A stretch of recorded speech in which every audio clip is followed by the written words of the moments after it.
welcome back to Probe the Act on Deepstuff Radio. Thanks for joining us. Enjoy the show.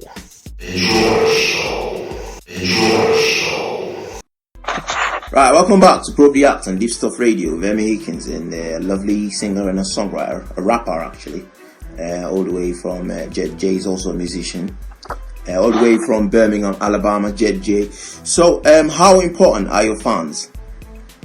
Fans, man, I say honestly, a lot of people gonna say, "Oh man, the fans," but really, I started making music by myself, so really, I ain't had nobody supporting me from the beginning. So really, the fans, they really add motivation, man. But I think people give the fans a little bit too much power over their craft. Yeah. Really, I'm not gonna say they're not important, but if you're trying to sell music and get on top, then they are huge. They're huge. But really, man, it's really about how I feel inside. So it's like, I really don't care. I ain't gonna say I don't really care. I don't mean to be mean about that, but I really don't. Like, I really just make music for myself, like, to get through what I'm going through. If they feel it, you feel it. But if you don't, you don't. So really, fans they're not really gonna dictate what I do. You know what I mean? If it's up to the fans all the time, then you can't really express yourself. Yeah, I see what you mean. Yeah. I do. If you love my music, I mean, that's cool. That means a lot to me. Just don't get it twisted. Don't come at me thinking that you can control what I'm doing because you're buying something, but I didn't ask you to buy anything. You know what I mean? So it's really, I really don't care about that. Wow, okay. Well, that's the first time I'm hearing that as well. But anyway, so what are the biggest obstacles that you've managed to overcome with regards to your music? Solely with regards to your music. I say stage fright. I used to be scared to perform, man. Now I don't care. Like, now I let it out. Now I can perform on spot, man. I think that and trying to remember lines. I used to write so much, man, so it'd be hard to remember lines.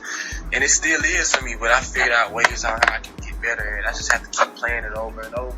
Yeah. Man, I couldn't remember anything, like, because I used to write so much. But now, man, it's easy now. I can, if somebody asks me to rap on spot, I don't mind giving no bars now no more. But it used to be hard. That's my biggest challenge. That is stage. Brilliant.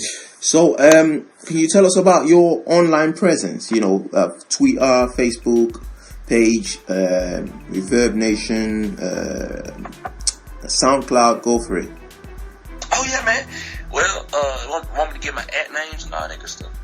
Yeah, I mean, just tell people how to find you, and tell our listeners how to find you on this online, platforms. Okay, man. Well, on Twitter, you find me at Jed J The Truth, JDJ The Truth. Yeah. You can find Instagram at I am Jed J. Yeah. And I'm really active on Twitter and Instagram a lot, and Facebook, Jed J Mallard, Mallard. Yeah. SoundCloud is where I upload most of all my music now. SoundCloud, you just type in Jed J, and I guarantee you it'll come up. J space J, because I'm the only one on there. YouTube is another big one too. And like I say, all you gotta do is just type in Jed J. I normally put videos on YouTube. That's the only reason why I use YouTube nowadays. But I do have a lot of older material on YouTube, which is old classic stuff, man, raw material. And like I say, just type in Jed J and it'll pop right up. Yeah. Oh, brilliant. Yeah. So, how do you view the music industry today?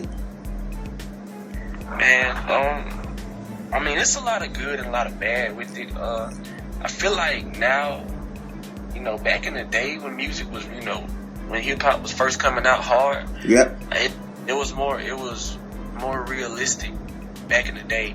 Nowadays, I just feel like it's just trying to sell and they make too many songs and they don't really make enough art for me nowadays. Nowadays, it's just trying to get you to dance in the club or something like that, which is fun and nothing's wrong with that. Yeah. But you don't have a lot of art that helps people get through the days, get through the motions like hip hop was really founded on. Yeah. So I mean, but I don't hate it. It is what it is. Everybody's gonna make their own. Everybody's got their own intentions about in the game. But sometimes I do get a little emotional about like, man, this really sucks, man. Because if you think about it, you get cussed out on every song. You know what I mean? Like, you always getting cussed out. There's always something negative. You know, it's never really anything telling you to motivate yourself for real. And then when they do make music that way, it doesn't get promoted. Yeah. So it's like, man, like, I guess people really want you to, you know, be this way. And I think it has a lot of influence on people, but people don't really realize it. But if you take a look at your crime rates and your music you're listening to, it'll probably go hand in hand. You know what I mean? So, yeah, I see what you mean. Yeah. Wow. Yeah. So. Wow, there's some truth in that. Anyway, so this is the concluding part where you get to give shout out to anybody at all. Go for it. Well, I'm sure no one knows where you all at, but man, I just want to shout out everybody that's listening. You guys, my best friends, Serge and Joe Grams, man. Man, I just want to shout out to everybody, man, that's listening right now. And like I said, my best friends and everybody that really rocks the good music, just keep on rocking. Wow, brilliant. That's Jed J, all the way from Birmingham, Alabama. It was lovely to have you on Deepstuff Radio this morning. Deepstuff Radio 1 this morning. Right, so I've been Emmy Hikins and you've been listening to Probe the Act on Deepstuff Radio. Have a lovely week now.